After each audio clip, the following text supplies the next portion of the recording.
Nasunog ng buhay ang isang 71 anyos na lolo matapos na matrap sa nasusunog niyang bahay sa Sitio Hangaan, Barangay Abuyog East District, Sorsogon City kahapon ng umaga. Ayon kay Fire Senior Inspector Maria Celeste Pancho, ang Acting City Fire Marshal ng BFP Sorsogon, alas 8 Gs ng umaga nang maiparating sa kanila ang insidente, pero dahil nasa liblib na lugar, hindi na nila naisalba pa ang biktima. Agad naman din po kami nag-dispatch ng 2 truck, isang ambulance. Kaya lang po, ang distance from fire station, 6.4 kilometers hanggang main road lang po yun. May 2 kilometers po na kailangan i-on foot kasi nasa bundok po siya. Nasa bundok po talaga yung location. Napag-alaman din na may kapansanan ng biktima at hirap na ring makalakad.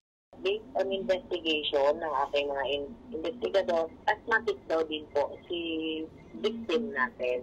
So, probably, during nasusuffocate siya and nag-asthma attack, kaya mas lalong hindi po siya nakalabas.